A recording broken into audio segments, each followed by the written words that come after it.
Private ఆసుపత్రి నిర్లక్ష్యానికి ఓ వ్యక్తి మృతి చెందిన ఘటన ఎన్టీఆర్ జిల్లా విజయవాడలో చోటు చేసుకుంది. మల్లవల్లి గ్రామానికి చెందిన రెడ్డి వెంకటేశ్వరరావు విద్యుత్ లైన్మెన్ గా విధులు నిర్వహిస్తున్నారు.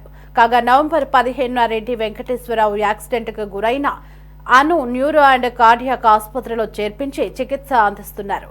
కాగా నెల రోజుల నుంచి చికిత్స పొందుతూ కోలుకుంటున్న వెంకటేశ్వరరావు డిశ్చార్జ్ చేసే ముందు రోజు వైద్యం వికటించి చనిపోయారు.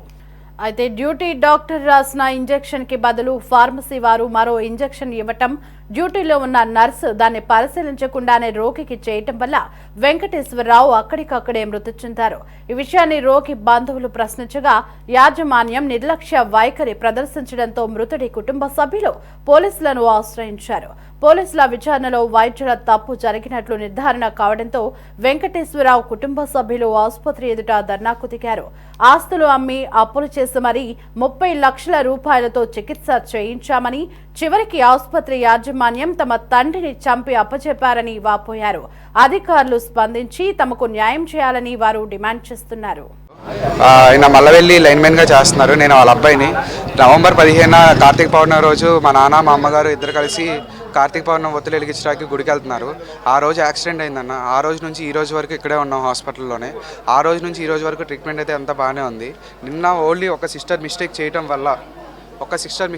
వల్ల రేపు డిశ్చార్జ్ చేయాల్సిన మా నాన్నగారిని ఈరోజు నేను 7th బయటికి తీసుకెళ్లాల్సి వస్తుంది. నేను మీరే న్యాయం చేయాలన్న. నాకు మొత్తం డాక్టర్స్ అందరు నర్సులతో మొత్తం అందరు తప్పు చేసి మా నాన్న చంపేశారు. ఇక్కడ అందరూ డాక్టర్ గారు కూడా ఒప్పుకున్నారు, అంత తప్పు జరిగింది మా వల్లే అని చెప్పి ఒప్పుకున్నారు అన్న. ఇప్పుడు మీరు ఏం కోరుకుంటున్నారు? మాకు న్యాయం జరగాలి. ఇలాంటిది వేరే వాళ్ళు జరగకూడదు. జరగకూడదని కోరుకుంటున్నాను అంతే. ఇంకా ఇంతకుమించి ఏం లేదు. డాక్టర్ల నిర్లక్ష్యం వల్లే మా నాన్నగారు ప్రాణం పోయిందండి. కోల్పోకూడదండి. ఈ హాస్పిటల్ మేనేజ్మెంట్ ఏమంటుంది? మేనేజ్మెంట్ అంతా ఇప్పటి వరకు ఎంక్వైరీ చేశారన్న. ఇప్పుడు మాట్లాడుతున్నారు పోలీసులు. కొద్దిసేపట్లో ఏం జరిగిద్దో చూద్దాం అండి. నేను కేసు ఏమన్నా ఫైల్ చేస్తానండి. ఖచ్చితంగా హాస్పిటల్ మీద ఖచ్చితంగా కేసు చేస్తాను. నా పేరు రెడ్డి మహాలక్ష్ముడు. హాస్పిటల్లో ఈరోజు వైద్యం చేయించుకుంటూ చంపేసిన వ్యక్తి మా అన్నయ్య అండి. మా అన్నయ్యని చంపేశారు. వాళ్ళు ఏం చేశారంటే డాక్టర్ గారు ఒక ఇంజెక్షన్ రాసిస్తే ఈ మధ్యలో ఉన్నటువంటి నర్సులు ఫార్మసీ వాళ్ళు ఏమో వేరే మెడిసిన్ ఇచ్చారు. సేమ్ మెడిసిన్ అక్కడ నర్సు చేసేసింది.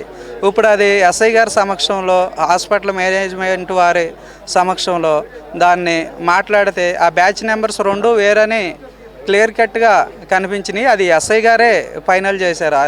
అక్కడ చాలా మిస్టేక్ జరిగింది, వాళ్ళు వేరే ఇంజెక్షన్ చేశారు అని. ఈ హాస్పిటల్ యాజమాన్యం ఏం చెప్తున్నారు? హాస్పిటల్ యాజమాన్యం ఆ నర్సులు ఎంతవరకు ఏంటంటే మేము ఆ ఇంజెక్షన్ చేయలేదు, మేము మరలా రిటర్న్ ఇచ్చేసాము, అదే ఇంజెక్షన్ మళ్ళీ పిల్లోడికి ఇచ్చాము అని మాయమాటలు చెబుతున్నారండి. తప్పించుకుంటే ఉద్దేశంలో చేస్తున్నారు. డాక్టర్ తప్పు జరిగిందని ఒప్పుకున్నారు. దాన్ని సీసీ ఫుటేజ్ ద్వారా ఫైనల్ చేస్తాం అంటున్నారు. మా అన్నయ్యకి అయితే 30 లక్షల దగ్గర ఖర్చు అయినాయండి. అవి కూడా మాకు ఉండి కాదు, మేము పొలాలు తనఖా పెట్టి 5 రూపాయల వడ్డీ 10 రూపాయల వడ్డీలకు పెట్టి మేము తెచ్చి చూపించుకున్నామండి. మనిషి బతికాడు, శుభ్రంగా ఇంటికి వెళ్తున్నావులే, ఎంత డబ్బు అయినా పర్లేదు అనుకుంటే లాస్ట్ మినిట్లో హాస్పిటల్ యాజమాన్యం సరిగా ఇంజక్షన్లు చేయక మనిషి చచ్చిపోయాడండి. ఇప్పుడు దాకా మొత్తం ఎంత ఖర్చు పెట్టారు? మాకు ఇప్పుడు 30 లక్షలు అయినాయండి.